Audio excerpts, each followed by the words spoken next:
Life is a time pass, क्या फर्क पड़ता है, कोई दिक्कत नहीं, पता नहीं, जो खाली आए सो मारी आए, nothing to do, nowhere to go, देखो सुनो मत बोलो,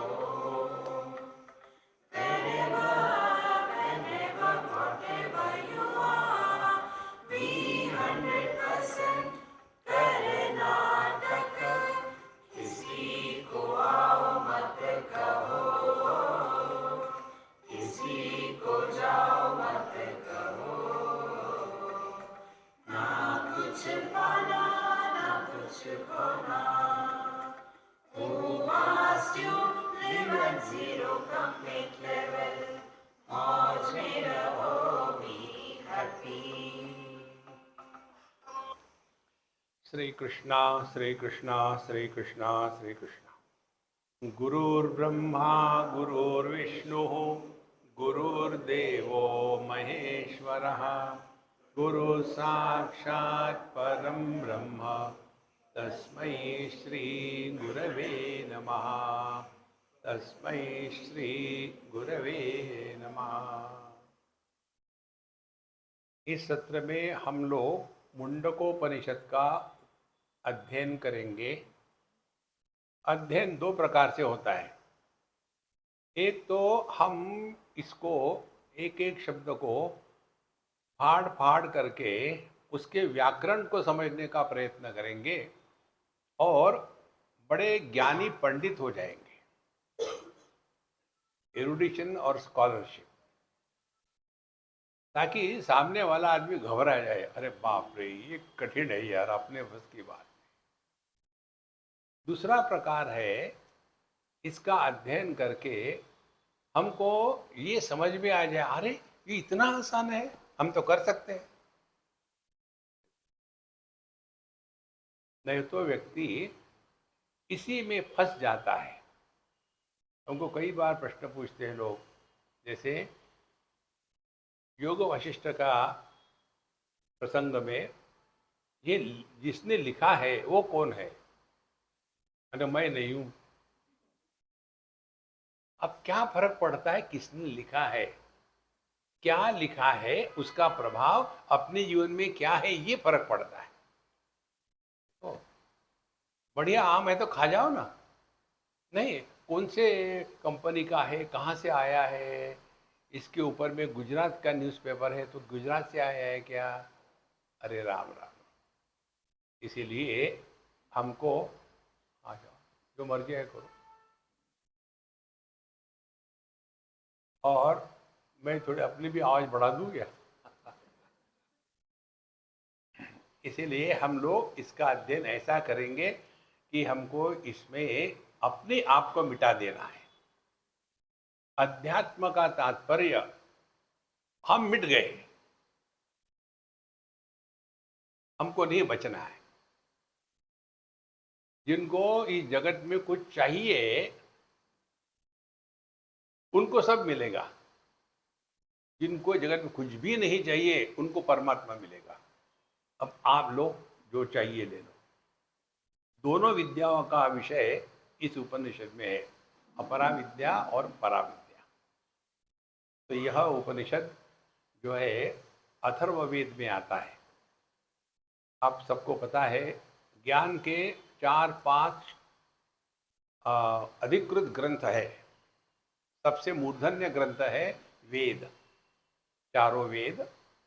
ये ज्ञान का मूर्धन्य स्रोत है, इसलिए कि ये अपौरुषेय है। ये किसी मनुष्य के बुद्धि की उपज नहीं है। एक तो ये है। दूसरा होता है, इसको कह देंगे श्रुति ग्रंथ, फिर आता है स्मृति ग्रंथ।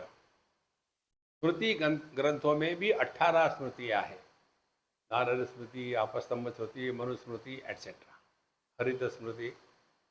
तीसरा आता है, स्मृति में भगवत गीता भी आती है। आता है इतिहास, दो इतिहास है, एक है महाभारत और दूसरा है रामायण। उसके बाद आता है साधु संतों के द्वारा उस ज्ञान को पीने के बाद उनके माध्यम से जो प्रेम प्रकट हुआ है वो साधु संतों का वाङ्मय है, जिसमें हमारे गुलाबराव महाराज आते हैं। तो ये 5 स्रोत है ज्ञान के। इसके परे कुछ जो होगा वो यूट्यूब से मिलेगा आपको, और वो ठीक नहीं होगा। वहाँ तो पेमेंट करते होता है ना, आपने सुना होगा, before I tell you something please subscribe to my channel and दरिद्री, उनको पेमेंट मिलता है उसमें। अच्छा महाराज, तो इस ग्रंथ में तत्व का प्रतिपादन बहुत ही अच्छा किया है। इस ग्रंथ के अध्ययन के पश्चात फिर माने मुंडकोपनिषद का अध्ययन होने के बाद फिर प्रश्नोपनिषद का करते हैं, क्योंकि दोनों एक ही वेद के उपनिषद है और इसमें विचार जो प्रकट किए हैं बहुत ही सुंदर प्रकार से किए हैं। तो पहला जो मुंडक है, मुंडक, 2 प्रकार के मुंडक होते हैं। एक तो लड़का छोटा ही है, 10, 12, 15 साल का, और उसमें वैराग्य है, तो इसलिए तद विज्ञानार्थम गुरु में वाभिगच्छेत समित पाणि श्रोत्रियम ब्रह्मनिष्ठा। और वो इसीलिए बचपन में ही उसको अब दुनिया की चीज़ों से कुछ लेना देना नहीं, और वो चला जाता है गुरु महाराज के पास और जाते समय अपने सर को मुंडवा लेता है, इसीलिए मुंडक कहते हैं। ये साधक है। दूसरे हैं जिनके ऊपर भगवान की कृपा होती है और वो जड़ जाते हैं, तो वो जो है संसारी है। दोनों मुंडक ही है। तो इसका तात्पर्य ये है कि पहले की प्रकार की बात ऐसे सुनी है हमने, हम तो नहीं थे उस समय। बच्चे के वो होने के बाद उसके ऊपर में एक दीपक में थोड़ा अग्नि रख करके रखते हैं, फिर उसको प्रदक्षिणा करनी है और देखते हैं कि उसके कितनी हिम्मत है जीवन के कष्ट को सहने की। तो यह जो मुंडक उपनिषद है जिसमें वैराग्य प्रतिष्ठित हो गया है, उसको इसका लाभ होगा। क्योंकि देखो ये सब बातें आपको जीवन में हर जगह मिल सकती है। जो निर्जीव वस्तु है उसके प्रति हम बहुत आकर्षित होते हैं। बाहर की तो बात समझ में आती है, अपने में देखो, चाहे गृहस्थ रहो चाहे बाबा जी रहो, बालों को लेकर के पड़े हैं। कोई बाल बढ़ाता है, कोई घुटाता है, कोई दाढ़ी रखता है, कोई दाढ़ी निकालता है। देखो नाखून, कोई नाखून लंबे लंबे कर करके उसमें रंग रंग लगा करके दिन भर 25 बार देखते रहते हैं। देखो महाराज, दोनों बाल और नाखून ये जड़ है, इसे कुछ मतलब नहीं है। इसी प्रकार से हमारा जो जीवन है ये जड़त्व के उससे हट करके अपने स्वरूप में यदि जाना है तो इसके प्रति हमारे मन में जो आकर्षण है वो कब होना चाहिए। तब जाकर के व्यक्ति ये प्रश्न नहीं पूछेगा हमने इतना अध्ययन किया या करेंगे तो हमको क्या मिलेगा, कुछ भी नहीं मिलेगा।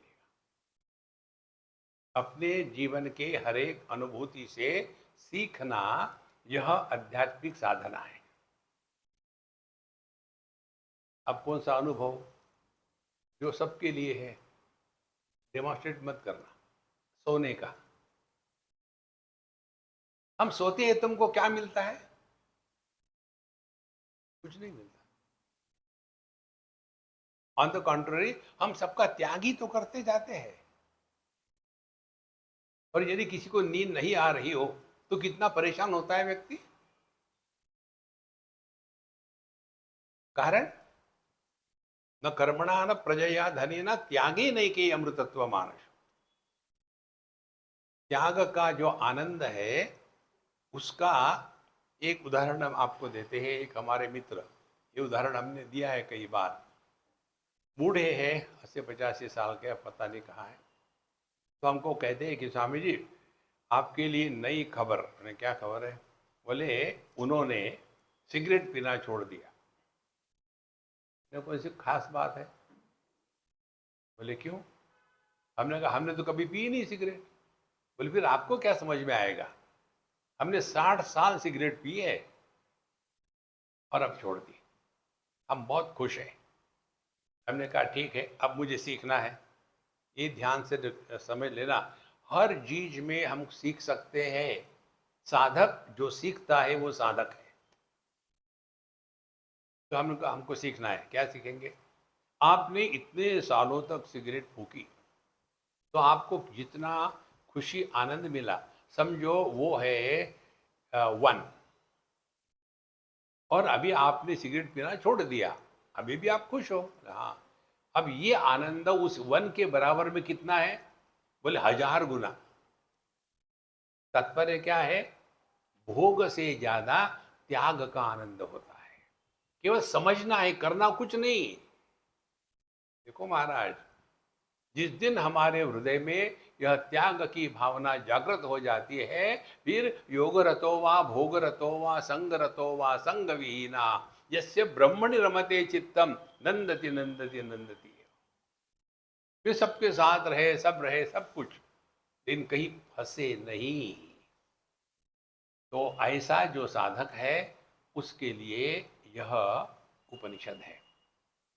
और ऐसे साधक आप सब हो, मुझे उसमें कोई डाउट नहीं। स्वामी जी आप हमारे मजाक उड़ा रहे, हम तो रोज घर में पति पत्नी झगड़ा करते हैं। पति पत्नी में झगड़ा होना ये अच्छा लक्षण है। जिस पति पत्नी में झगड़ा नहीं होता उनमें प्रेम नहीं होता। देखो, प्रेम का एक लक्षण है झगड़ा। जितना ज्यादा झगड़ा उतना ज्यादा प्रेम। मारपीट हो गई तो बहुत ही प्रेम। देखो, जब पत्नी पति को, पति पत्नी को संशय करता है ना, तो समझ लेना कि उसका प्यार है।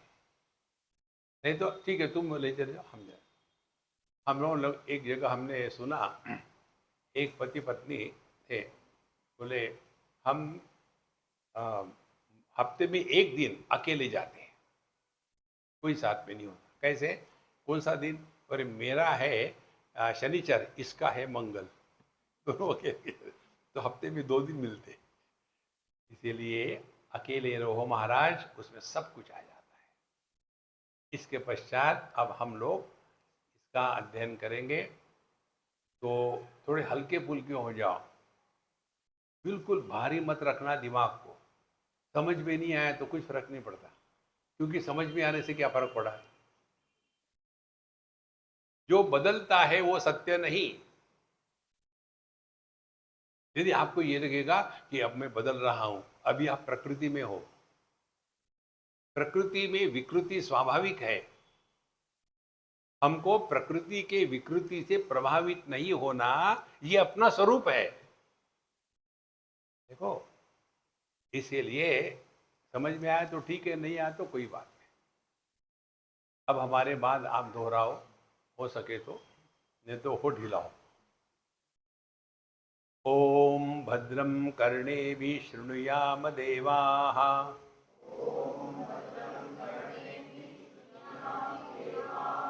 भद्रं पश्येमाक्षभिर्यजत्राः,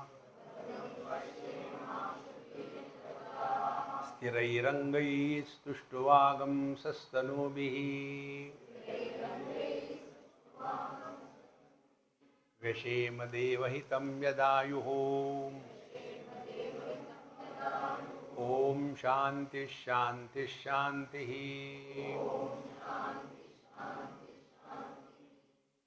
किसी भी सत्कर्म को और शास्त्रों के अध्ययन के प्रारंभ में हमको परमात्मा का स्मरण करना है, क्योंकि कठोपनिषद में आता है, जब नचिकेत प्रश्न पूछते हैं कि क्या है यह तत्व, हमको बताइए। अन्यत्र धर्मात् अन्यत्र अधर्मात् अन्यत्र अस्मात् कृता कृतात् अन्यत्र भूताच्च भव्याच्च यत् तत् पश्यसि तद्वद, वो हमको बताओ। तो उस समय सर्वे वेदा यत् पदम आमनंती इत्यादि कह के आकर में कहते हैं संग्रहेण ब्रवीमि ओम इत्येतद। तो ये जो ओम है ये परमात्मा का वाचक है। अब इसको शॉर्ट में समझ लेते हैं। ओम के विस्तार का विषय है मांडुक्य उपनिषद, और उसमें ओम शब्द जो है उसके 3 भाग बताते हैं, अ, उ और म। इसको स्पोत कहते हैं। इसमें विश्व की सभी भाषाएं इंक्लूडेड है। अ प्रारंभ होता है कंठ से, केवल अपने वोकल कॉर्ड से हवा भेजने से अपने आप निकलता है। उसके बाद उस अ से ही सब विकार निर्माण होकर के शब्द ब्रह्म प्रकट हो जाता है।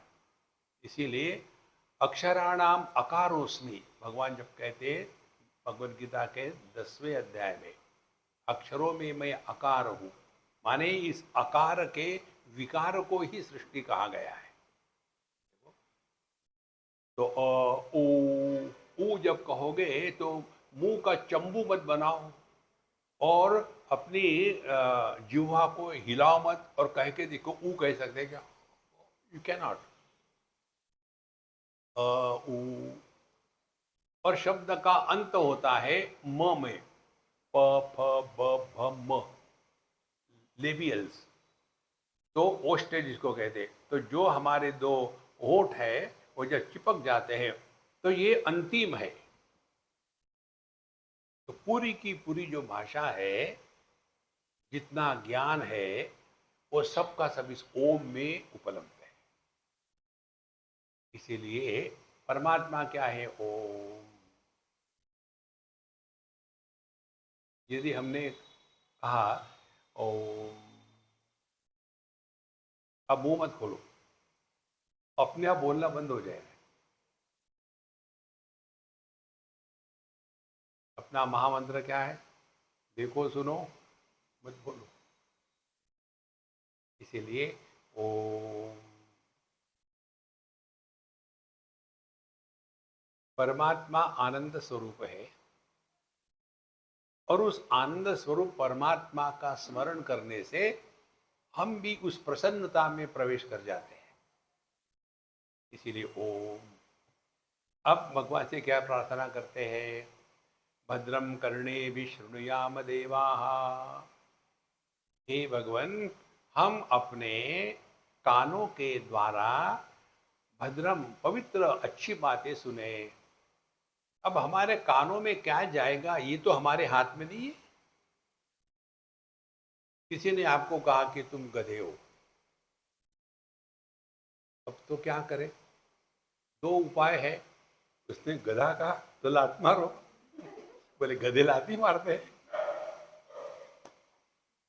कितनी हल्की फुल्की बात हो गई।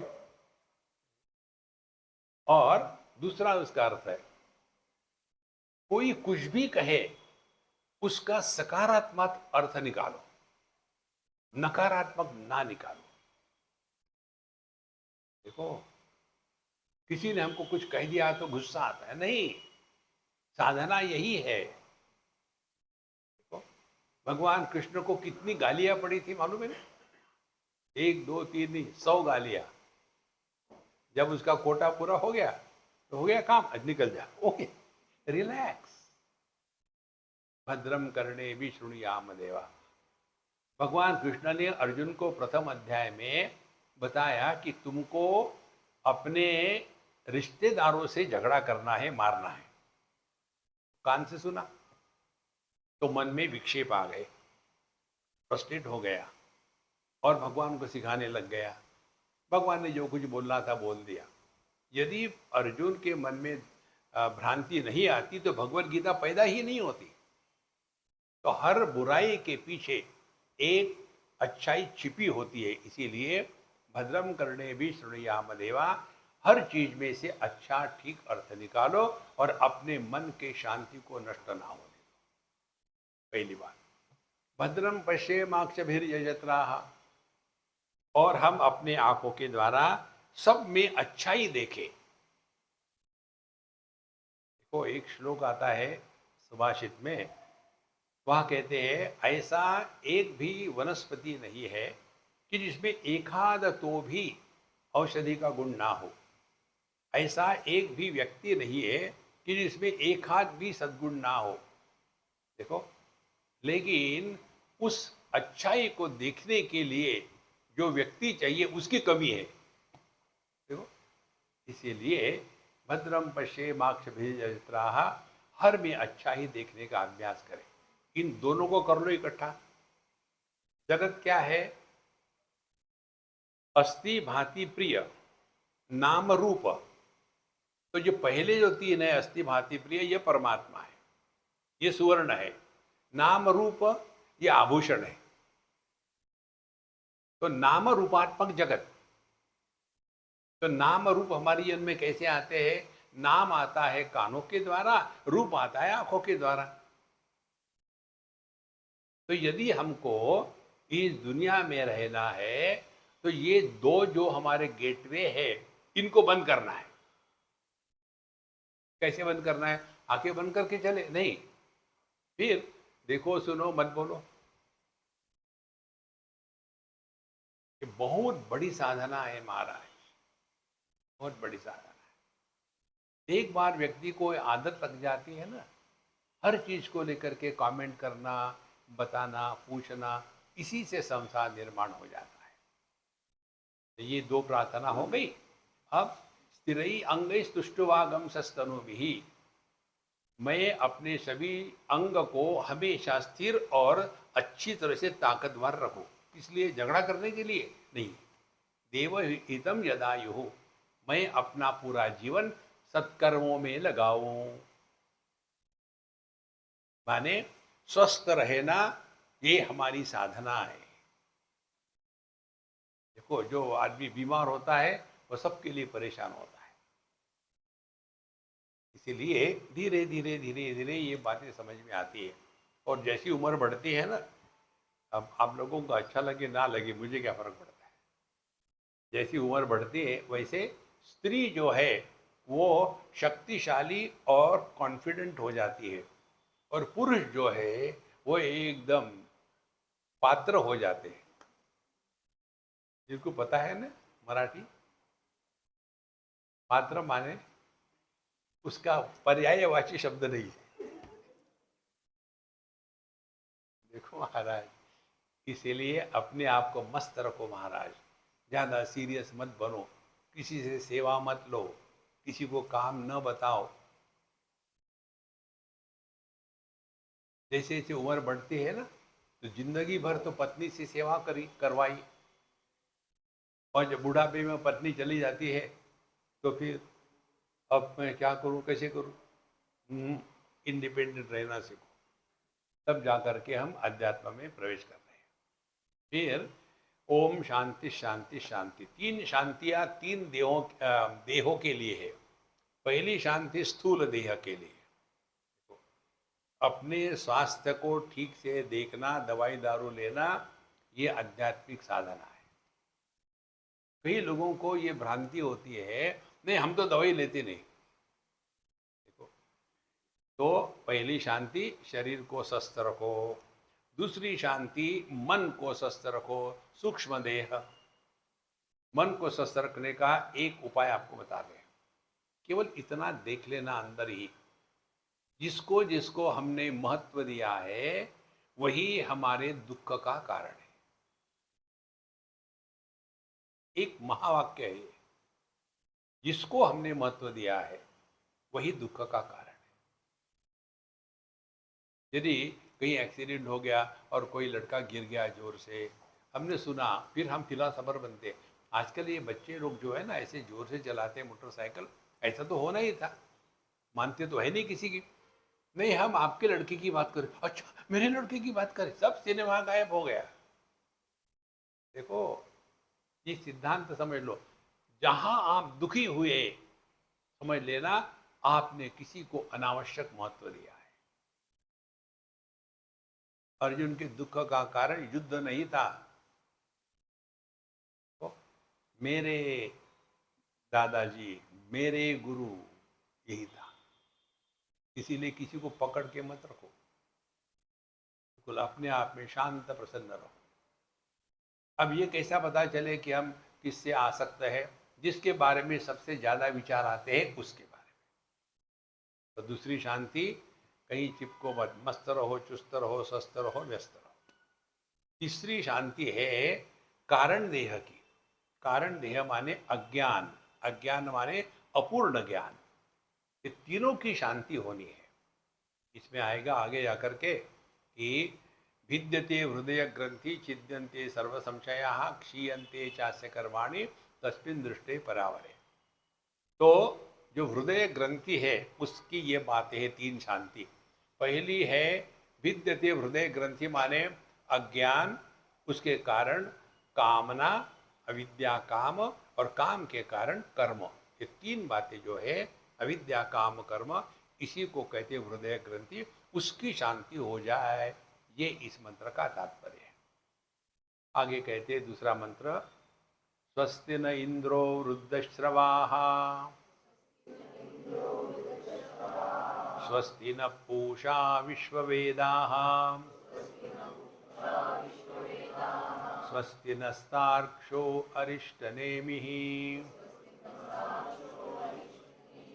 स्वस्ति नो बृहस्पतिर्दधातु। स्वस्ति न इंद्रो वृद्धश्रवाः। यह जो इंद्र महाराज है, इंद्र कौन है? इंद्र दो प्रकार के हैं। इंद्र हमारे हाथ की देवता है। तो हम अपने जीवन में ऐसे रहे कि अपना काम स्वयं करें। बहुत बड़ी साधना होती है। जितना होना है अपना काम स्वयं करें, उससे आदमी के जीवन से आलस निकल जाता है। फिर दूसरे से सेवा करवाना ये बहुत कठिन बात होती है। वो सेवा करना आसान है, सेवा लेना कठिन होता है। तो स्वस्ति न इंद्रो वृद्धश्रवाः स्वस्ति न पूषा विश्ववेदाः। तो विश्ववेदा माने सूर्य भगवान, हे भगवान हमारा कल्याण करे। कैसे भगवान कल्याण करेंगे? सुबह जल्दी उठ जाओ, दूसरा कुछ आता ही नहीं आपको। जो व्यक्ति सूर्योदय के पश्चात जगता है, अगले जन्म में खटमल होता है। अभी कहीं खटमल देखोगे ना, मामा पापा अगले जन्म, इस जन्म में तो मैं मारता ही हूं आपको। Start your day early in the morning. देखो, कोई भी कार्य आप उत्साह से प्रारंभ करो ना, तो 90% काम हो गया।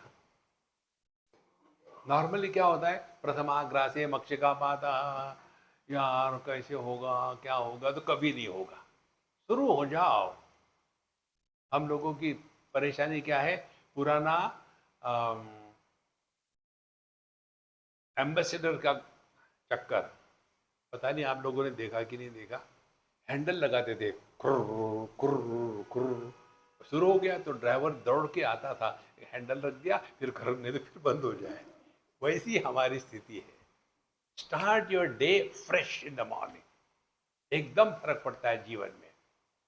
स्वस्ति न पूषा विश्ववेदाः स्वस्ति नस्तार्क्ष्यो अरिष्टनेमिः। और तार्क्ष, तार्क्ष का तात्पर्य है गरुड़। तो गरुड़ पर सवार होकर के नारायण भगवान आते हैं। परमात्मा हमारे जीवन में शास्त्रों के माध्यम से प्रवेश करते हैं। इसीलिए स्वस्ति न तार्क्षः अरिष्टनेमि, अरिष्ट का जो निवारण करने वाले हैं, उसका एक ही उपाय है शास्त्रों का अध्ययन चिंतन। देखो, ये बहुत महत्व की बात है। बाकी का सब ठीक है अपने जगह में, कर्म करो, उपासना करो, उसके बाद योगा करो, फिर मन के लिए कंट्रोल करो, सब ठीक है। लेकिन अल्टीमेटली कस्त्वम को हम कुतम आयातः कामे जननी को मे तातः, इसका हमको चिंतन करना है। There is no option left. इसीलिए स्वस्ति नस्तार्क्ष्यो अरिष्टनेमिः स्वस्ति नो बृहस्पतिर्दधातु। और शास्त्रों का अध्ययन अपनी मर्जी से कभी नहीं करना है। उसके लिए तद्विज्ञानार्थम गुरुमेवाभिगच्छेत् या तद्विद्धि प्रणिपातेन परिप्रश्नेन सेवया उपदेक्षन्ति ते ज्ञानम ज्ञानिनः तत्वदर्शिनः। भगवान कहते चौथे अध्याय में। इस प्रकार से हमने भगवान से प्रार्थना करी। अब यहाँ से उपनिषद में हम प्रवेश करते हैं। बहुत ही सुंदर उपनिषद है। एक बार एक ने मुझे दिल्ली में कहा था, स्वामी जी आप जो भी ग्रंथ लेते यही कह दिया, बहुत उपनिषद अच्छा है, इसको पकड़ते दूसरा उपनिषद अच्छा है। अच्छा क्या है ना, आप अच्छे हो, ढूंढो अपनी अच्छाई। ओम ब्रह्मा देवानां प्रथमः संबभूव।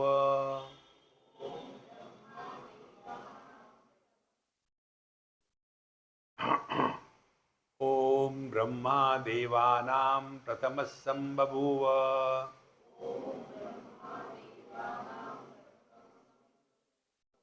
एक बार और खरखर करूं क्या? ओम ब्रह्मा देवानां प्रथमः संबभूव।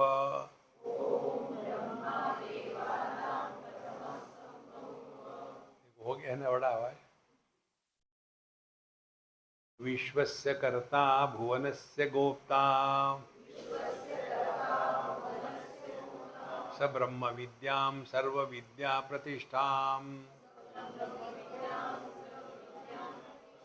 अथर्वाय ज्येष्ठपुत्राय प्राह। हम ये 20वें श्लोक मंत्र पढ़ने के लिए इसलिए कहते हैं कि जैसे कोई भक्ति का कार्यक्रम होता है ना, भगवान की कथा चल रही है, भगवान राम को वनवास में भेज दिया है और सीता माई चल रही है, ये हो रहा है। अब ये कहानी हमें सुनते सुनते झपकी आ जाती, क्योंकि कई बार सुन के रख दिया है। अब ऐसे जो कुंभकर्ण की औलाद है, उनको जगाने के लिए कथाकार को कुछ ना कुछ करना पड़ता है। बीच में ही सियावर राम, हाँ सब जग जाते हैं। वही काम हम मंत्र पढ़ के आपको पढ़वा के करते हैं। और दूसरी महत्व की बात, मंत्रों को डरो मत, शुरू हो जाओ। नहीं वो संस्कृत में, कुछ नहीं, संस्कृत में सब आ जाएगा, ट्राई तो करो। अभी इस मंत्र में महत्व का सिद्धांत बताया है, आचार्य परंपरा।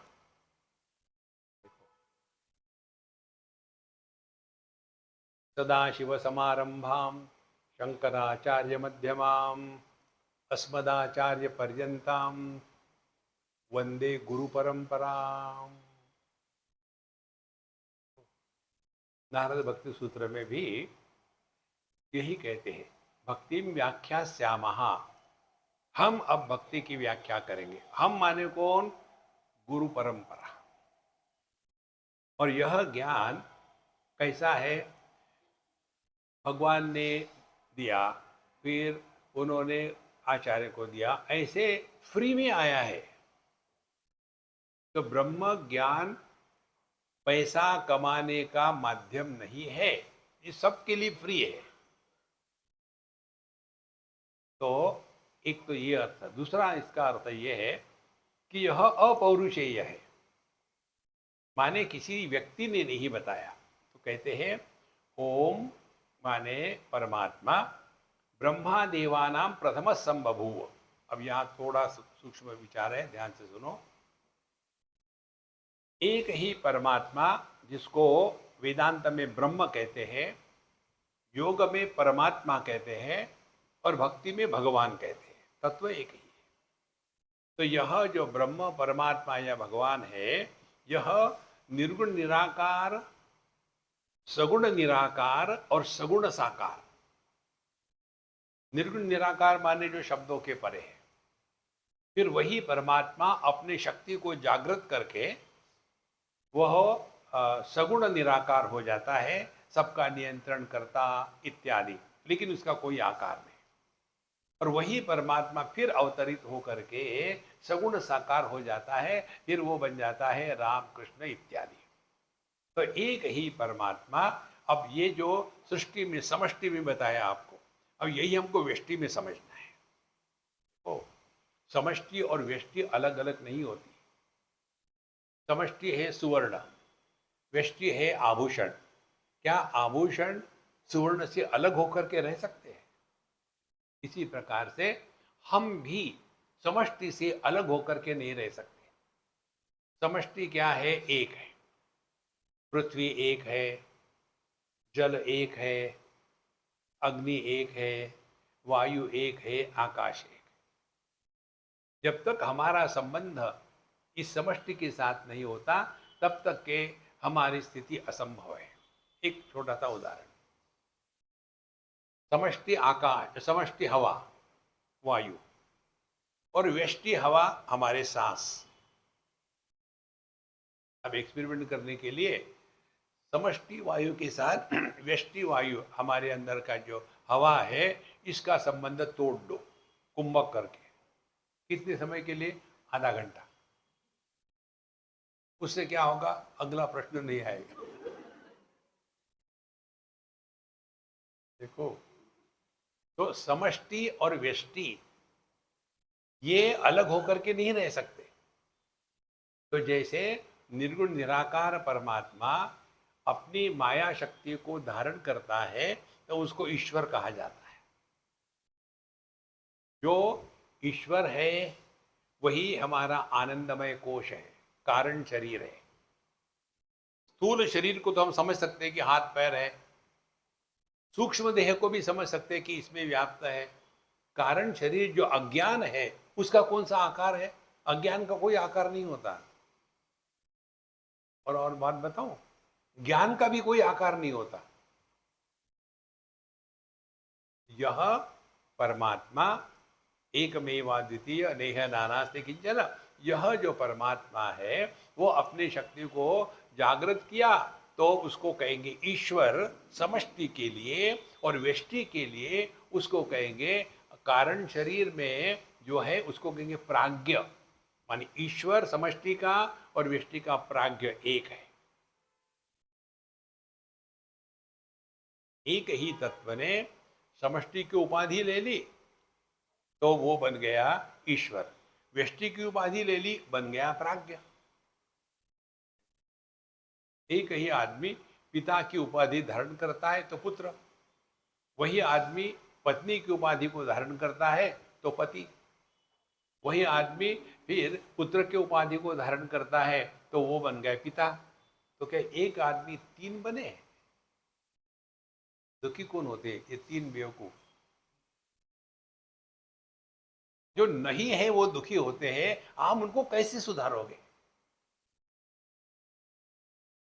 ये बिल्कुल भिन्न विषय है महाराज, या रोने धोने का विषय नहीं है। एक बार की बात है, हम वाशिंगटन में थे और अपने इंडिया के कोई रिटायर्ड जनरल वहाँ जाकर के सेटल हो गए, और दूर रहते थे शायद, उन्होंने हमारे फ्रेंड के यहाँ थे, उनकी पहचान, तो फ़ोन पर वीडियो कॉल से बात कर रहे। कहते हैं कि स्वामी जी मुझे ये बताइए कि ये ग्रहों के जो होते हैं भिन्न भिन्न ग्रह और कुंडली, इस पर आपका क्या विचार है?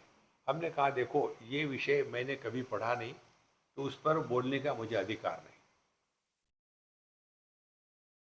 कोई जरूरी नहीं कि हर चीज आपको जाननी जरूरी है। बोले मैं तो विश्वास रखता हूँ, रखो, फ्री। बोले आप क्यों नहीं रखते? हमने कहा देखो मैं आपको एक कहानी बताता हूँ, मेरे पास कहानियों की कमी नहीं है। एक बहुत बड़े संत हो गए गोंदवले को, गोंदवलेकर महाराज। उनके समय में एक कुंडली देखने वाला ज्योतिषी आ गया, और बहुत अच्छा उन्होंने सबको प्रसन्न किया। तो महाराज जी के दर्शन के लिए गया, तो महाराज जी ने कहा कि हमने सुना है तुम बहुत ही अच्छे जानकार हो। बोले हाँ महाराज मैं थोड़ा बहुत जानता हूँ। फिर उन्होंने अपने आसन के नीचे से एक कुंडली निकाली। बोले देखो इसका क्या है, किसकी है, मैं बताऊंगा बाद में, ये देखो। उसने देखा, अरे राम राम, ये आदमी तो जिंदा भी नहीं रह सकता, ये तो दरिद्री होगा। अकेला रहेगा, कोई इसकी बात नहीं करेगा, इससे दुर्दैवी पत्रिका मैंने कभी देखी ही नहीं। भूखा मरेगा ये। सब कुछ होने के बाद बोले कौन है ये? बोले ये मैं हूं। ध्यान से सुनो संतो, बहुत महत्व का विषय है। हम ये उदाहरण इसलिए दे रहे, एक हाथ तो क्लिक हो जाए, दिल्ली की बात है। ये सब हम आप ही लोगों से सीखते, आप हमारे गुरु हो। ये हो गई 40 साल पहले की बात। एक पंजाबी अम्मा थी, वो हमको ड्राइव करती थी। तो लाल बत्ती आई, हमने कहा दिल्ली है, तुम पंजाबी हो, लाल बत्ती हो, शांत हो गई। ये तो पंजाबियों का अपमान हो गया। पंजाबी को उन्हें जब लाल रंग देखते हैं तो बुल की दौड़ते हैं। चलो, उसको जोश आ गया और एकदम क्रॉस करके निकल गई लाल बत्ती से। उधर पुलिस ने पकड़ लिया। तो स्वामी जी, ठीक है मैं बात करता हूँ। ने कहा महात्मा जी, आप इनको पनिशमेंट मत देना, मुझे बताना, मैं पेमेंट करूंगा, जितना चाहिए ले लीजिए, गलती मेरी है। उन्होंने मुझे ज्ञान दिया। बोले बाबा जी, आपको कुछ समझ में आता है क्या? थोड़ा बहुत आता है, बताओ क्या है? बोले ट्रैफिक रूल उसी ड्राइवर पर लागू होते हैं जो गाड़ी चला रहा होता है, पैसेंजर पर नहीं लागू होते। जो थारी रहा है सो मारी रहा है, अपन तो गाड़ी चला ही नहीं रहे ना। कौन सा ग्रह हम परेशान करेगा? देखो महाराज, वीकलिंग बन करके ना रहो। नायमात्मा बलहीने न लभ्य, नायमात्मा डरपोके न लभ्य। इस चक्कर में मत पड़ना। ये हमारी ये जो रेखा है वहां चली जाती है। वो तो सिनेमा की एक्ट्रेस थी, नहीं वो नहीं, वो अलग है। कहाँ फंसे हो, इसमें मत पड़ो। अब आ जाओ अपने आप में। आनंदमय को प्राज्ञ ईश्वर, फिर यही जो ईश्वर है वही फिर प्रकट होने के लिए तैयार है, उसको कहते हैं ब्रह्मा। ब्रह्मा जी के 4 सर हैं। कौन से कौन से? मन बुद्धि चित्त अहंकार।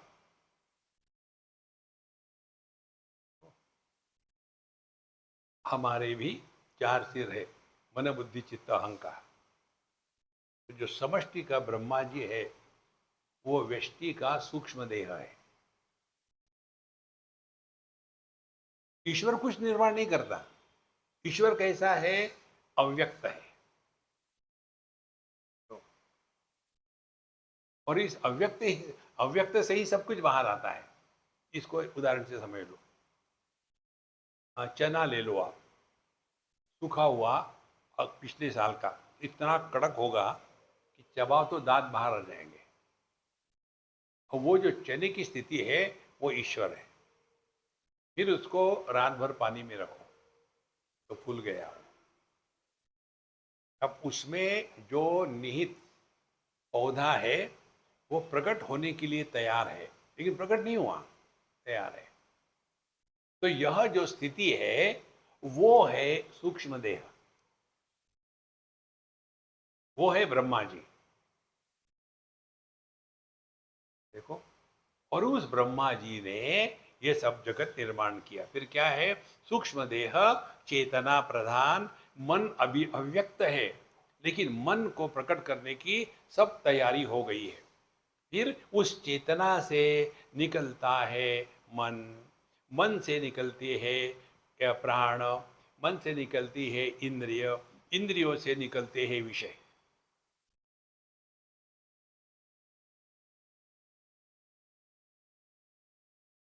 तो विषयों का त्याग कर दिया तो इंद्रियों में आ गए, इंद्रियों का त्याग कर दिया तो मन में आ गए, मन का त्याग कर दिया तो मय में आ गए, मय सो गया तो चेतना में पहुंच गए।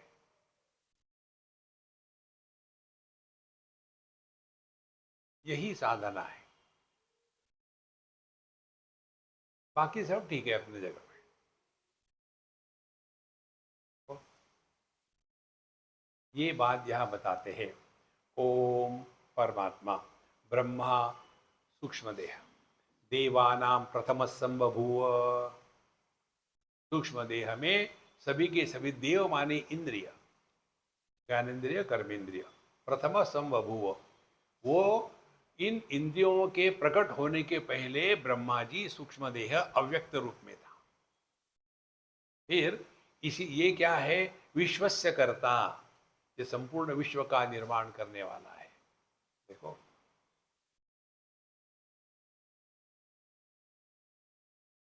जो व्यक्ति दृष्टिहीन है उसके लिए रूप रंग की सृष्टि नहीं है। जो व्यक्ति श्रवण शक्तिहीन है उसके लिए शब्द की सृष्टि नहीं है। तो जितने भी यह विषय है इनका निवास उन उन इंद्रियों में होता है। तो जैसे आंखें खुली, आंखों में से पूर्ण रूप रंग की सृष्टि पैदा हो गई, और जैसे आंखें बंद करी तो वो कहाँ गई, ये वापस आ गई, फिर वहां से निकली। यह अखंड रूप से चल रहा है। ब्रह्मा देवानां प्रथम संबभूव विश्वस्य कर्ता भुवनस्य गोप्ता। और जब यह सूक्ष्म देह जब फिर वापस चला गया, माने अव्यक्त को प्राप्त हो गया, तो सबकी सब दुनिया गायब। सुषुप्ति में हम लोग कहाँ होते हैं, सुषुप्ति में हम लोग कब होते हैं, सुषुप्ति हम लोग क्या होते हैं, कहाँ देश कब काल क्या वस्तु व्यक्ति, कहाँ गए सब। मयि एव सकलं जातं मयि सर्वं प्रतिष्ठितं मयि सर्वं लयं याति तद्ब्रह्माद्वयमस्म्यहम्। जो स्वप्न पुरुष होता है उसका हैप्पी बर्थडे मनाएंगे क्या?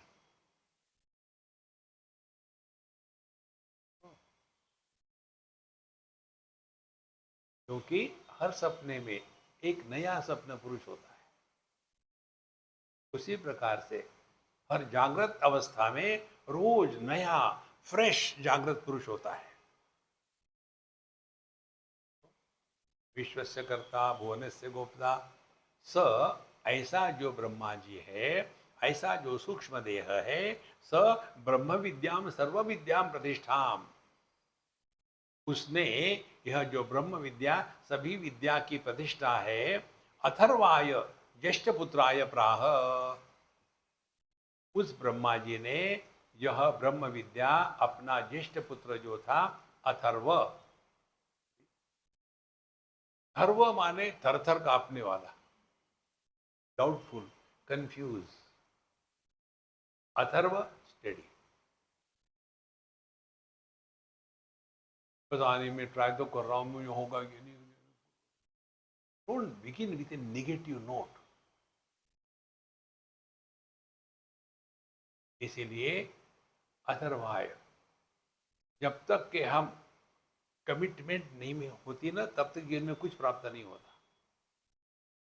जो भी करना है पूरे दिल से, नहीं तो मत करो। अथर्वाय ज्येष्ठ पुत्राय प्राह। तो साधक का जन्म कब होता है? जब हम अपने जीवन में दृढ़ निश्चय से इस मार्ग पर चल पड़े। नहीं, मैं ट्राई करता हूं, आने के बाद पता नहीं क्या होगा, गारंटी देता हूं कुछ नहीं होगा। शास्त्रों का अध्ययन करने के बाद होना बंद हो जाता है, पाना बंद हो जाता है, खोना बंद हो जाता है, रोना बंद हो जाता है, सांसें, सांस बंद हो जाती है। महाराज, स ब्रह्म विद्या सर्व विद्या प्रतिष्ठा अथर्वाय ज्येष्ठ पुत्राय प्राह। आप ध्यान से सुनो, अपने जीवन में ले लो।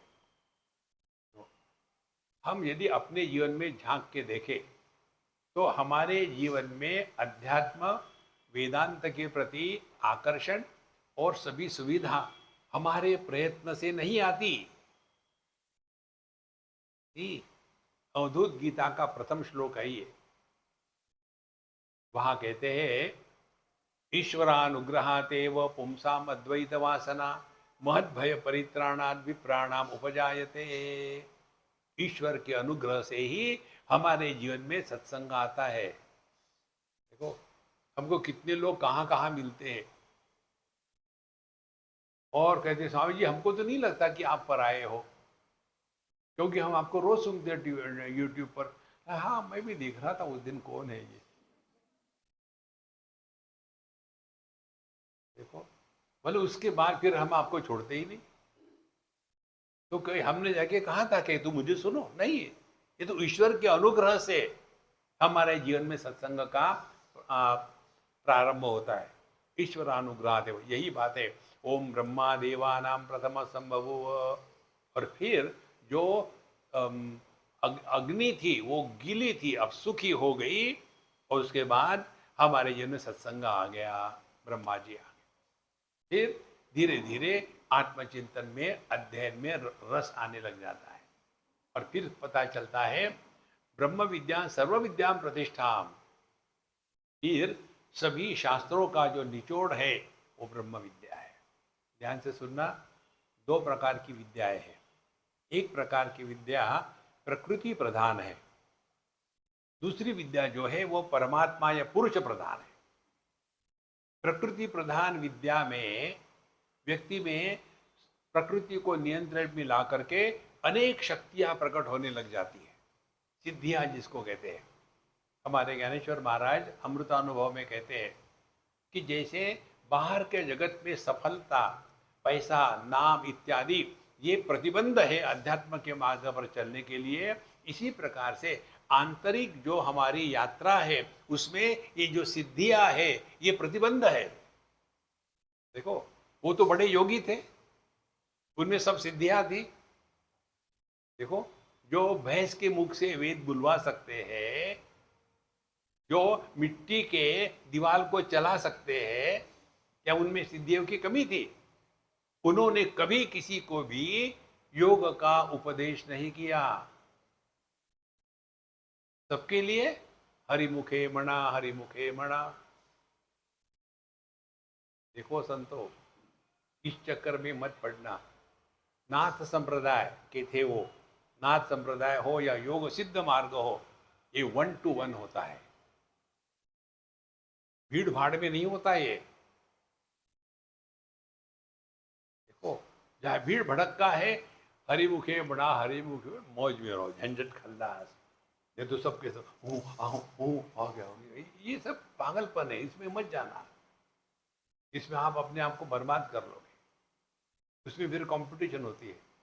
एक बार हम कहीं दूसरे देश में थे और वहाँ बोले स्वामी जी ये भी इंडिया के थे और यहाँ इनका योग का है, आप चलेंगे? चलो हम तो सब देखते हैं, हमको क्या फ़र्क पड़ता है। हम गए तो उनकी उस समय परीक्षा चल रही थी, कितना उन्होंने सीखा है योग में। तो कंपटीशन थी, एक लाइन पर सब के सब बैठे थे आसन लगा करके। हाँ, और जब छिट्टी हो जाएगी फुर करके, तो ये कितना फुदक सकते हैं बिना उठे, मेंढक जैसा होता है ना वैसा। तो एक दो फिर हो गया। हाँ अब देखते इसकी पहली छलांग कितनी थी, 3 मिलीमीटर। अरे ये फुदकना, ये कोई अध्यात्म है? देखो ये इतना बड़ा प्रतिबंध है। कोई भी शक्ति आप में प्रकट हो गई, आप जब तक के उसका दुनिया को दिखाएंगे नहीं, आपको मन में शांति नहीं होगी। कुछ भी शक्ति हो। एक महात्मा थे, बड़ी भगवान की करीब पूजा पोथी, उसके बाद योगा सब कुछ किया, और फिर भगवान प्रसन्न हो गए। हाँ भगत जी क्या चाहिए? माने उन्होंने चाह के लिए गई थी। बोले मैं यहाँ के लोगों के, दुनिया के लोगों के कैंसर को देख करके बड़ा दुखी होता हूँ, मुझे ऐसा कुछ करिए, मेरे शरीर का एक एक खून का बूंद जो है उनके रोग को निवारण करे। बोले ठीक है, सबको जो आता है उसको एक बूंद दे देना, रोग चला जाएगा। तथास्तु हो गया। अब ये जब उसको मिला वो चुप बैठेगा क्या? जो रिटायर होने के बाद होम्योपैथी की प्रैक्टिस करते हैं ना, पुस्तक लेके चलते हैं और फिर घूमेंगे। हाँ आपके यहाँ सब ठीक तो है? हाँ ठीक है। कोई बीमार नहीं? नहीं। अरे यार कारण क्या है? वो पढ़ के आए ना, नक्स भूमि का 30 जहां भी लगा के दे दो। तो ये भी निकले और निकल करके, हाँ हमने सुना आपके यहाँ किसी को कैंसर हो गया। हाँ जी, हमारे जो दादाजी है उनको लीवर का कैंसर हो गया है। कैंसर हो गया, हाँ मेरे पास। गए वहाँ, थोड़ी साथ में ले गए थे पिन। हाँ इसको चूस ले। जब आदमी बीमार होता है ना, कुछ भी करने को तैयार होता है, तो लगा दिया। देखो आप, फिर दूसरे दिन डॉक्टर आए, देखा कैंसर गायब। अरे कैसे हो गया? वो महात्मा आए थे। लोग चुप बैठेंगे क्या? दूसरे दिन उनके घर के सामने 10,000 लोगों की लाइन। अब ये डर रहे, यार ये तो पूरा खून सूख जाएगा। फिर भागे, भगवान ये वापस ले लो लीजिए। देखो, आए थे हरिभजन को, ओटन लगे कपास। एक बात सिद्धांत पकड़ लेना, मनुष्य जन्म का अंतिम लक्ष्य केवल हमारे माध्यम से परमात्मा प्रकट हो। Spiritual evolution is the ultimate in our life. ये हमको संसार में नहीं फंसना है। तो ज्ञानेश्वर महाराज ने क्यों ले ली समाधि? हमको एक बार पूछा था। हमने कहा आप उनको जाके पूछो, मुझे नहीं मालूम। फिर भी हमने कहा देखो, जैसे किसी की कहीं अपॉइंटमेंट होती है तो कितने साल रहेगा, ये अपॉइंटमेंट करने वाला करता है ना। तो प्रभु ही इस दुनिया में आते हैं, जिसके माध्यम से परमात्मा प्रकट होते हैं उनको महात्मा कहते हैं। तो प्रभु को प्रकट होने दो ना, कैसे लेना ना देना, ना कुछ पाना ना कुछ खोना।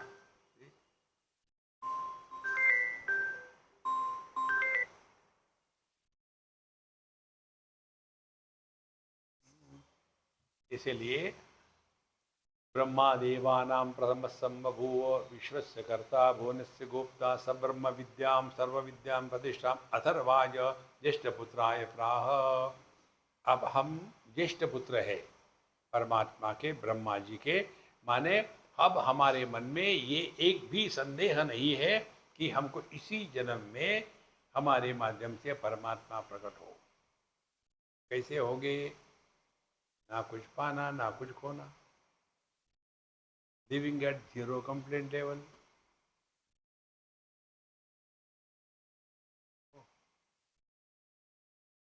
इतना सिंपल हो जाता है जीवन। तो हर जितना आप ज्यादा चॉइस दोगे उतने ज्यादा दुखी, कम चॉइस दो कम दुखी। चॉइस दो ही मत, जो है ठीक है। तो उन्होंने यह ब्रह्म विद्या अपने ज्येष्ठ पुत्र को दी। अब आगे चलते हैं, दूसरा मंत्र। अथर्वणेया प्रवदेत ब्रह्मा अथर्वातां पुरोवाचांगिरे ब्रह्म विद्याम् स भारद्वाजाय सत्यवहाय प्राह। भारद्वाजोंगिरसे परावरम। अब अथर्व को जो ब्रह्म विद्या मिली थी ब्रह्मा जी से, उन्होंने यह ब्रह्म विद्या पूरा पहले अंगिरा नाम के ऋषि को दी। और फिर यह अंगिरा ऋषि का संदर्भ आता है कैवल्य उपनिषद में, वहां भी आते हैं। सुई अंगिरा, पूरा अंगिरे ब्रह्म विद्या। फिर ये अंगिरा ऋषि ने स ब्रह्म विद्या भारद्वाजाय सत्यवहाय प्राह। देखो, अब अपने में आ जाओ। अथर्वा हो गया साधक पक्का, अब उसका पूरा जीवन तत्व का ही चिंतन करना है, तत्व के बारे में ही बोलना है। उसने फिर पूरा उवाच अंगिरे ब्रह्म विद्या। अब यह साधक एक ही जीवन का लक्ष्य है, तत्व ज्ञान, बाकी कुछ नहीं। फिर सब भारद्वाजाय सत्यवहाय प्राह। फिर उन्होंने यह ज्ञान, सत्यवहा माने जो सत्य के सिवा किसी को चाहता ही नहीं, सत्य का ही प्रतिपादन करता है। ऐसे सत्य भारद्वाज को कहा और भारद्वाजा अंगिरसे परावरम, और फिर भारद्वाजा ने अंगिरस ऋषि को ये दी ब्रह्म विद्या। इस प्रकार से परावरम, ये परावरम माने परंपरा से यह ब्रह्म विद्या परमात्मा से प्राप्त होकर के हमारे पास पहुंच जाती है, पहुंच गई है। तो पहले ये समझ लेना कि हमारा धर्म, हमारे शास्त्र व्यक्ति प्रधान नहीं है, सिद्धांत प्रधान है। व्यक्ति में ना फंसो। व्यक्ति में फंसने के कारण व्यक्ति फिर अनेक प्रकार के ग्रुप में बढ़ जाता है। हमको कई लोग पूछते, स्वामी जी आपकी संप्रदाय के, तो आपका संप्रदाय कौन सा है? हम तो डुम डुम संप्रदाय के। अरे हम भी उसी संप्रदाय के। Don't label yourself, be a generic product. देखो, पानी तेरा रंग कैसा, जिसमें मिलाया वैसा। जहां आप लेबल लगा लोगे ना, वहां आप संसार में भटकना शुरू करोगे। मन कंपैरिजन में शुरू हो जाएगा। हमारे यहाँ ऐसा करते, तुम्हारे यहाँ ऐसा करते, हमारे यहाँ शिव जी को नहीं मानते, हमारे यहाँ केवल ब्रह्मा जी को मानते हैं। तो ठीक है, चक्कर में मत पड़ो। अच्छा महाराज, अब यह जो आखिरी विद्यार्थी था उसने प्रश्न पूछा, तीसरा मंत्र, शौनको हवै महाशालः अंगिरसं विधिवत् उपसन्नः पप्रच्छ कस्मिन्नु भगवो विज्ञाते सर्वमिदं विज्ञातं भवतीति। अब यह जो शौनक नाम का बहुत ही अच्छे सदग्रस्त थे, उन्होंने अंगिरा ऋषि जिनके पास ये ज्ञान आया था परंपरा से, उनके पास विधिवत उपसन्नहा, विधिवत, विधिवत माने ऐसे नहीं। एक बार हम मुंबई में आ रहे थे, लोकल से, बहुत पुरानी बात है, दहीसर से आ रहे थे बॉम्बे। तो दोपहर का समय था, भीड़ नहीं थी, हम बैठे थे। एक सज्जन आ गए, बोले स्वामी जी मुझे मेडिटेशन के बारे में बताओ। मैंने बोला कहाँ तक आपको जाना है? बोले अगला स्टेशन है मेरा। कब आएगा? बोले 4 मिनट के बाद। बोले 1 मिनट जब रहेगा तब मुझे बताया। तो जब आया से हमने कहा यहाँ से सीधे चले जाओ, कोई भी केमिकल मिलिट्री इसके मेडिसिन के शॉप में, वहाँ एक बोतल ले लेना नींद की गोलियों की, पूरी अंदर कर देना। उससे क्या होगा, तुम्हारी मुक्ति हो जाएगी। जब तक के दिमाग में ये रोग है कि मुझे कुछ करना है, आपने अभी अध्यात्म में प्रवेश नहीं किया। ये करने के रोग के कारण हम लोग मेडिटेशन भी करते हैं। कभी मेडिटेशन मत करना। थैंक यू, बस अब तो मैं खुश हो गया। ये तो ऐसे बोलो, और फिर आधी आंखें खुली रखना है। इस चक्कर में मत पड़ना। देखो, हम जागृत अवस्था करते नहीं, जागृत अवस्था में होते हैं और फिर जो कुछ करते हैं। हम स्वप्न करते नहीं, स्वप्न में होते हैं, फिर उल्टे सीधे अनुभव करते हैं। सुषुप्ति हम करते नहीं, सुषुप्ति में जब होते हैं तब खर्राटे मारते हैं। अभी खर्राटे मार के दिखाओ, यू कैनॉट, आई होप।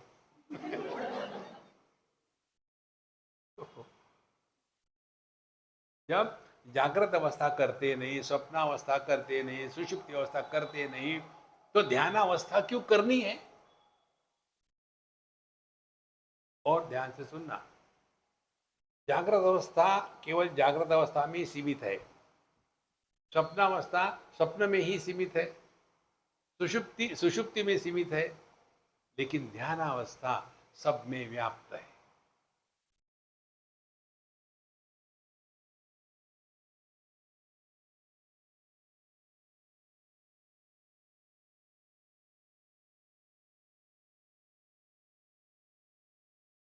ये जो आपका अनुभव है ना,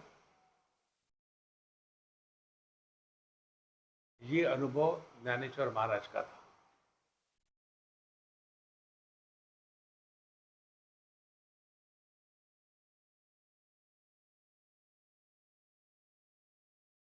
आप सब सुन रहे हो, देख रहे हो,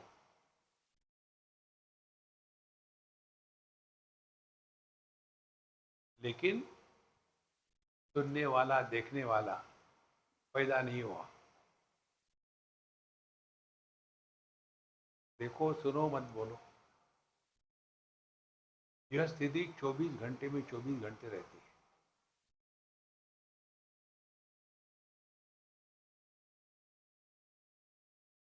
ये है शौनको वही महाशाला अंगिरसम विधिवत उपसन्ना। तो विधिवत उपसन्ना माने क्या? विधि क्या होती है? देश काल को देख करके। कोई मोटरसाइकिल पे बैठ रहा, मुझे मेडिटेशन बताइए, इसके सामने खड़े हो जाओ, ऊपर से ठाक।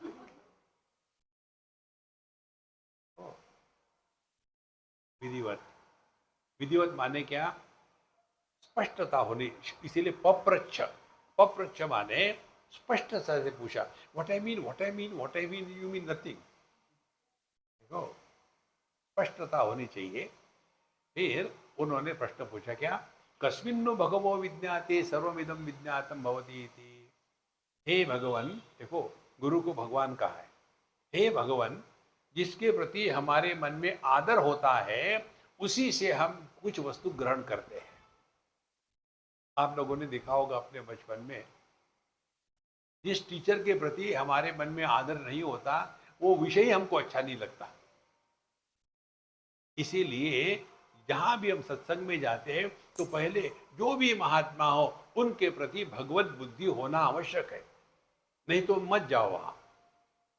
तो कस्मिन्नु भगवो, हे भगवान बताइए, किसको जानने से, कस्मिन्नु विज्ञाते इदम सर्वम विज्ञातम भवति इति, इसको जानने से सब कुछ जाना जाता है, वो मुझे बताओ। तो यह प्रश्न वही व्यक्ति पूछ सकता है कि जिसको इन छोटी मोटी चीजों में इंटरेस्ट नहीं है। पर इस उत्तर में गुरु महाराज, अंगिरा महाराज कहते हैं, तस्मै स होवाच द्वे विद्ये वेदितव्ये इति अस्म यद ब्रह्मविदो वदन्ति परा चैवापरा च। तस्मै है ओवाच, होवाच, उनको उन्होंने कहा। क्या कहा? द्वे विद्ये वेदितव्ये। तुम एक की बात पूछ रहे हो, मैं तुमको बताऊं, दो विद्या, दो विद्या जानने योग्य है। कौन से है? यद ब्रह्म विदो वदंती, मैं नहीं कह रहा हूं, ये तो हमको परंपरा से प्राप्त है, ये मेरे बुद्धि की उपज नहीं है।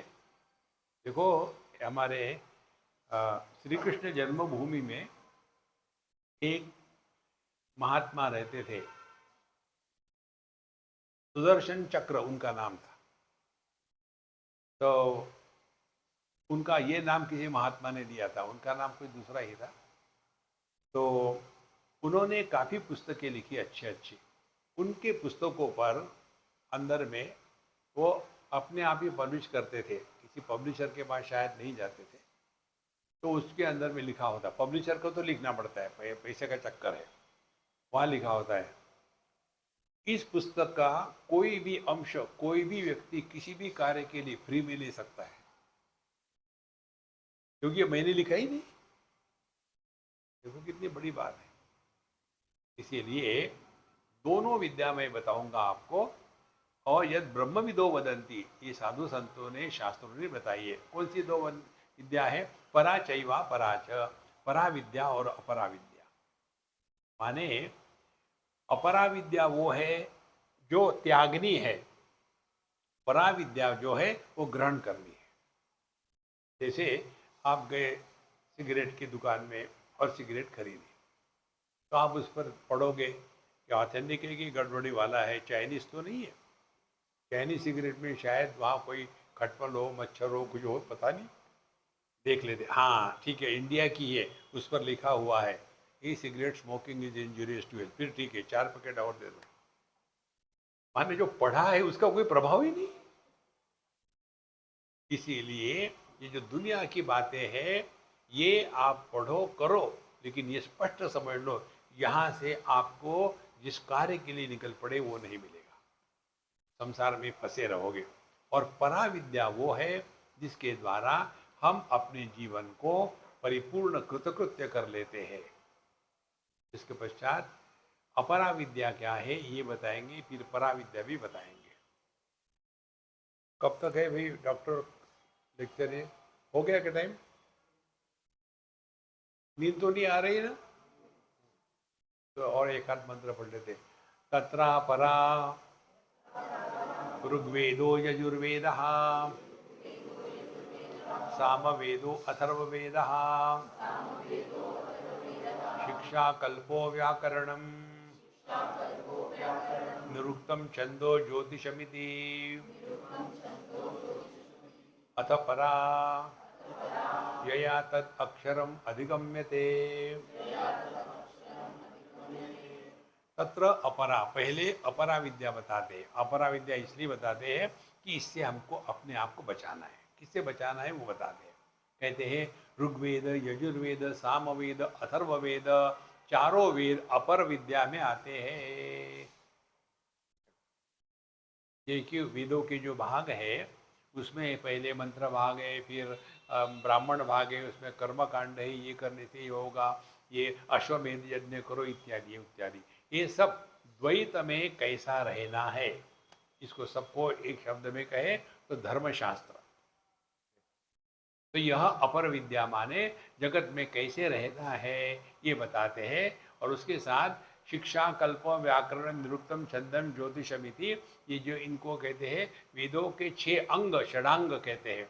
इस शिक्षा जो शब्दों का ज्ञान है, फिर कल्प, कल्प माने अनेक प्रकार के कर्मकांड कैसे कहते हैं करते हैं, व्याकरण इस शब्दों का विस्तार, निरुक्तम शब्दों की परिभाषा, छंद किस प्रकार से भिन्न भिन्न छंद से लिख सकते हैं, ज्योतिषम और सभी ज्योतिष शास्त्र की बातें, ये सभी की सभी अपरा विद्या का है। इसीलिए आप देखेंगे कई कई ऐसे मंत्र आते हैं उपनिषदों में जो व्याकरण की दृष्टि से गलत है। एशो गूढ़ोत्मान प्रकाशते, तो यह व्याकरण की दृष्टि से गलत है, लेकिन इसको छांदस प्रयोग करते उसमें हमको नहीं पढ़ना है। तो ये हो गए अपरा विद्या। और परा यया तत् अक्षरम अधिगम्यते, परा विद्या वो है जिसके द्वारा आप अपने स्वरूप को पहचान सकते हो। अधिगम्यते पहचानना, अधिगम होना माने पहचानना, अपने आप को पहचानना। जानना जगत में यही है, बाकी कोई जानने योग्य नहीं है। इटली का प्राइम मिनिस्टर तीसरे नंबर का कौन था? कोई इटली का यही मालूम नहीं है। कुछ फर्क पड़ता है क्या? कुछ फर्क नहीं पड़ा। मरते समय महात्मा गांधी का वजन कितना था? अरे कुछ फर्क पड़ा? फर्क पड़ता है हमको नहीं जानने से। तो यया तद अक्षरम अधिगम्यते, 10वें अध्याय में जो भगवान कहते हैं ना अक्षराणाम अकारोस्मि, तो जो अक्षर माने जिसका क्षरण नहीं होता, जिसका नाश नहीं होता, जिसमें परिवर्तन नहीं होता, ये जिसके द्वारा अधिगम्यते, जिसके द्वारा हम पहचान सकते हैं वह, आप ध्यान से सुनना, पहचान उसी को सकते हैं जिसको पहले जाना हो। अब हमको किसी का याद नहीं रहता, नाम भी नहीं, कुछ भी नहीं याद रहता, मैन्युफैक्चर डिफेक्ट है, हम क्या करें? तो हम अपने अज्ञान को छुपाने के लिए अभी हैदराबाद से वहाँ गए, तो एक अम्मा आई मिलने के लिए। अब इसको क्या को पूछेगी स्वामी जी का, नहीं मैं तुमको कहीं देखा है, याद नहीं आ रहा है। स्वामी जी मैं पहली बार आपको मिल रही हूँ, पकड़े गए। तो क्या फर्क पड़ता है? जानना है अपने स्वरूप को। और ध्यान से सुनना, हम अपने आप को जानते हैं लेकिन पहचानते नहीं है। हम रूप रंगों को जानते हैं, आंखों को नहीं जानते क्या? जानते हैं। किससे जानते हैं? मन से जानते हैं। तो क्या मन के विकारों को नहीं जानते? जानते। किससे जानते? मैं को जानते हैं। क्या ये मैं को नहीं जानते? क्योंकि जब हम सोते हैं तो ये मैं कहाँ गया? हम तो होते हैं ना चेतना के रूप में। हमने अपने 3 अनुभवों का विश्लेषण करना है। पहले, हमारा जन्म का अनुभव नहीं है। दूसरा, हमारे मृत्यु का अनुभव नहीं है। तीसरा, हमको अपने अभाव का अनुभव नहीं। करना कुछ नहीं, केवल पहचानना है। पहचानने के लिए फिर हम जब अपने को मैं कहते हैं तो मैं का अर्थ क्या है? शरीर, पति पत्नी, भाई बहन। मैं माने क्या? अहमी नाश भाजी, अहम अहम तया स्फुरति वृत स्वयं परम पूर्ण सत। जब ये छोटा अहम खत्म हो जाता है ना, तो परम पूर्ण सत प्रकट हो जाता है। अहम, ये मैं को भी कहते हैं, अहम परमात्मा वो कहते हैं। जो 15वें अध्याय में भगवान कहते हैं, मत्तः स्मृति ज्ञानम अपोहनंच। मेरे ही कारण जागृत स्वप्न सुषुप्ति समाधि होती है। इसीलिए इस मैं को जानना यही जीवन की परिपूर्णता है।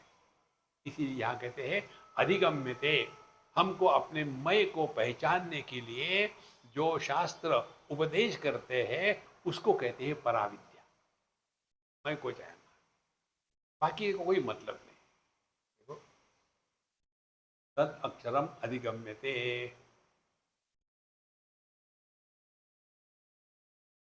अब यहाँ से जो मंत्र है इसको पढ़ेंगे हम, उसको अगले सत्संग में लेंगे। यतद अदृश्यम अग्राह्यम अगोत्रम अवर्णम अचक्षु, उसके बाद अश्रोत्रम तदपाणिपादम नित्यम विभुम सर्वगतम सुसूक्ष्मम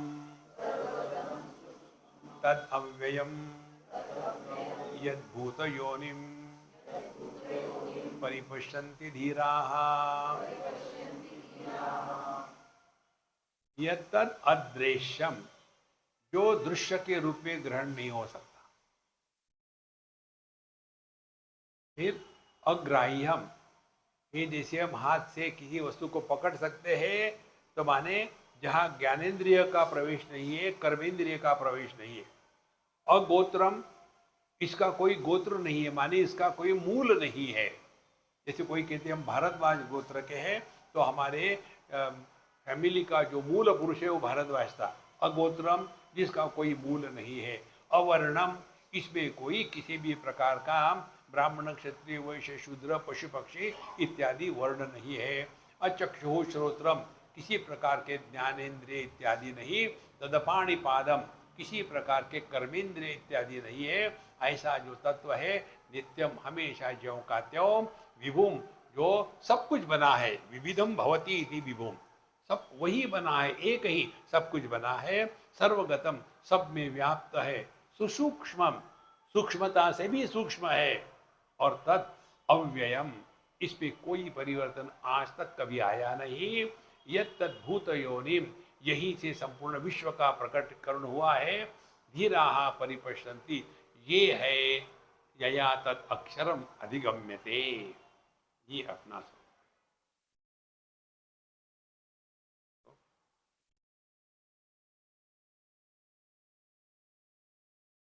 क्या है ये नहीं बताया, क्या नहीं है ये बताया। और इसीलिए इसको आप समझ नहीं सकते। हमारे केनोपनिषद में आता है, विद्यार्थी को सब बताने के बाद बड़ा डींग हाँक रहा था, मुझे सब समझ में आ गया, तो झाड़ पड़ती है। यदि बनने से सुवे देती गहर में वापी नूनम त्वम मित्त ब्रह्मण रूपम। यदि तुम समझते हो मुझे ठीक समझ में आया तो खाक समझ में आया, बताया था नहीं समझ में नहीं आता। हाँ, फिर तुमको कैसे समझ में आया? नहीं महाराज, ऐसे समझ में आया कि समझ में नहीं आता। हाँ फिर ठीक है। आनंद ही आनंद है, दुख का ही सवाल ही नहीं है। देखो महाराज, इसको जिसने ग्रहण कर लिया है उसको पराविद्या प्राप्त हो गई। इसका और सूक्ष्म विचार कल करेंगे। ओम पूर्णमदः पूर्णमिदं पूर्णात् पूर्णमुदच्यते पूर्णस्य पूर्णमादाय पूर्णमेवावशिष्यते। ओम शांति शांति शांति। हरि ओम। श्री गुरुभ्यो नमः। हरि ओम।